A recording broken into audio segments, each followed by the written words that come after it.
How's it going, everybody? Distella Joker's back, and this is going to be a shorter video. So the reason this is going to be shorter is because Legend Comp 6 has me buy my privates.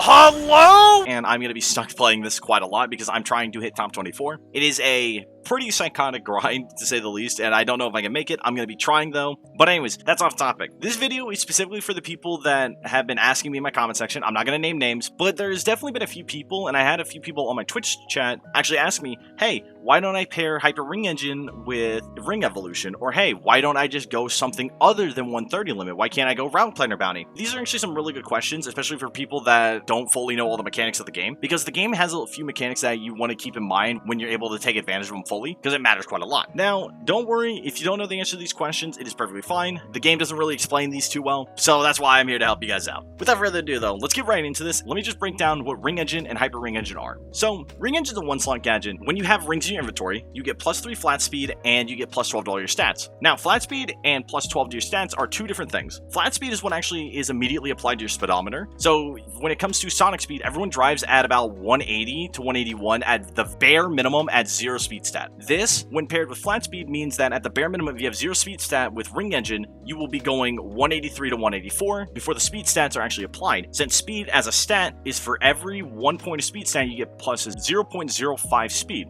So, when you get plus 12 speed stat, Ring Engine, it's giving you about 3.6 speed. So, whenever you have it activated, you're getting plus 3.6 flat speed, which is actually really nice. And it has a ring drain of about 1 ring a second, so the ring drain is very easy to actually overcome. The big thing is that if you don't have a way to consistently maintain speed with a Ring Engine build, especially if it has 130 limit, you have to rely heavily on Slipstream, and if you follow Slipstream, the Ring Engine build will win unless they get KB Bead, weighted slime, things of that nature. Hyper Ring Engine is a 2-slot gadget that, just like Ring Engine, provides flat speed. It provides you 4 flat speed instead of 3. On top of that, for every ring you possess, you get plus 1 to all your stats. So, on top of the plus 4 flat speed that you're getting with Hyper Ring Engine, when you max Hyper Ring Engine out on your vehicle, you're going to be getting anywhere between maybe 1 to 2 flat speed minimum, up to literally 4. It really depends on your combo. It is very specific, to say the least, because on your lowest speed combos, you're looking at handling vehicle, handling character on like Ancient Throne or something, and then you can get plus 80 to your speed. That will give you plus 4 flat speed, because you only have about 20 speed stat. Just to quickly clarify something, because I'm an idiot. So, I didn't explain this well, but basically, the plus 21 flat speed that you get from Hyper Ring Engine 130 is just gotten with different combos at different times. So, with a speed character and a speed machine like Sonic and Royal Chariot, you're going to only need 20 rings to get that plus 1 extra speed that other combos are going to need maybe like 60 or 80 rings to get to that same speed. So, keep that in mind. You're not going to see these weird combos of power character and a speed machine going to have like plus 22, or like handling character, handling machine going to have like plus 26. That's not how that works. Everyone at the end of the day gets plus 21. It is just how you get to those stats initially or later in the race. Sorry about the failed clarification. Hopefully this helps you guys out. Anyways, back to the video. So, there's definitely some nuance here, but for the most part, you're going to be getting, on average, if you're running the meta combo, you're only going to be getting plus 3 flat speed. So in total, Hyper Ring Engine, without including ring speed, is giving you plus 7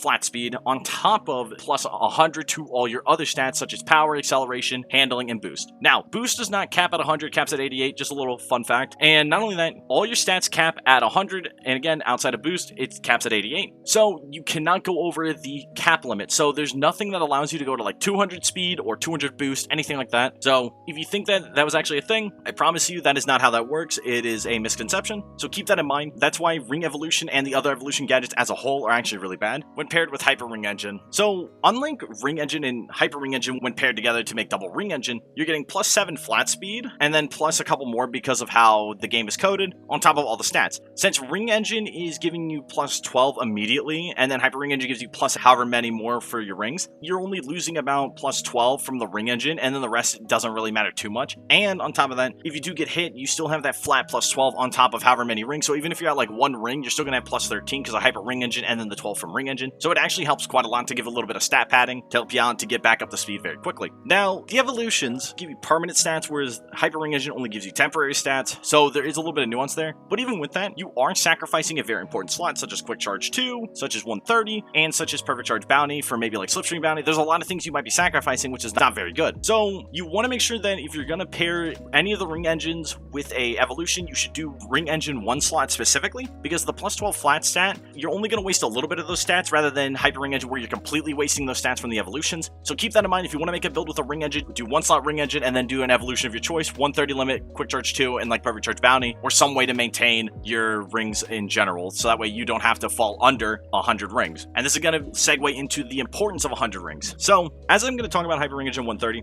ring speed gives you plus 14 in total for the amount of flat speed that you can get. So what this means is that when you are actually gaining rings, for about every 14 rings that you collect, you get plus 1 flat speed up into 99, which gives you plus 7 in total. When you collect your 100th ring, you get another plus 7. So you get plus 14 in total. Now, once you collected your 100th ring, you are at max ring speed. It doesn't matter if you go up to 200, if you were able to go up to 999, you're always going to get plus 14 from that. So this is where Hyper Ring Engine comes into play big time, because Hyper Ring Engine, on top of the plus 7 that you're getting plus 14 from rings, and 130 limit helps you to get that plus 14 from rings and always have it for the most part. So you're getting plus 21 flat speed. If you were to pair this with Route Planner Bounty, keep in mind with Route Planner Bounty, since you can never go above 100 rings until you've chosen the route, you're actually not able to max out your speed, and other players that do have 130 ring limit actually get max speed much sooner than you do, and you have to rely on getting a boost item or some way to shortcut, or just in general some way to hit people and get consistent hits off, even with desync in the game. So it does bring in a unfortunate inconsistency, which is something people should not be having to deal with. So Route Planner is actually a really inconsistent gadget. It's a what I would like to call a win more gadget. So if you are versing worse players than yourself, or your lines are just really good and everything goes your way, then you're gonna actually win more.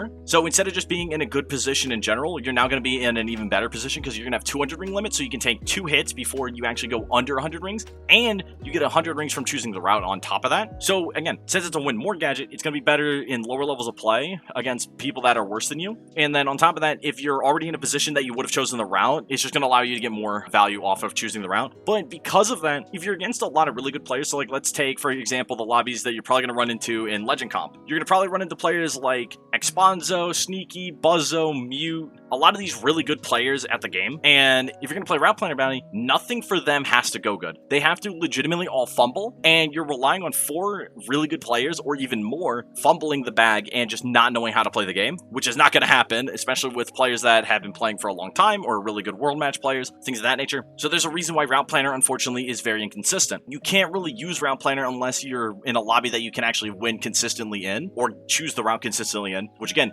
easier said than done, which really stinks. But that, for the most part, is why Route Planner is not good, and for the most part, I covered why the evolutions aren't good. That's, for the most part, why 130 limit is actually the best partner with Ring Engine and Hyper Ring Engine. It's just the sheer consistent value that 130 limit provides, and it's just the fact that you don't have to rely on a condition such as choosing the route, especially against better players, or you have to rely on getting enough stats from evolutions, or just in general, any other gadget. There really isn't anything that provides 1 slot of value that's not only a buffer of rings, so that way you can have some ring drain happening, on top of the fact that you have a way to pad out some of that damage from like weights, bombs crushing you, monster trucks crushing you, things like that. And in general, even just padding damage from like 50 ring damage sources like green gloves, NATOs, KBBs, things of that nature. There just isn't anything in the game currently that can really compete in terms of the consistency and the value it provides to not only just Hyper Ring Engine, but also Ring Engine itself. Ring Engine and Hyper Ring Engine are still a solid pair to make double Ring Engine, but Hyper Ring Engine 130 has surpassed it by 2 flat speed. So if you're running double Ring Engine and you fall out of slipstream with Hyper Ring Engine 130, a gap will slowly build unless you have a slipstreaming partner that you can actually slip off of. Otherwise, that's all I got for you. Hopefully you guys enjoyed this a little bit shorter of a video. I know it's not the best one. I am just, again, doing a lot of VOD reviewing. I'm preparing for Legend Comp. I'm going to be trying to stream a lot more often. I'm just, in general, being ready to go nuts. Let's just say that much. Anyways, have yourselves a great one. I'll catch you in the next video. And hopefully the next video is going to be my full-blown item play guide. That video has been taking a long time because it's going to be a long video. Anyways, I'll see you guys in the next one. Take care.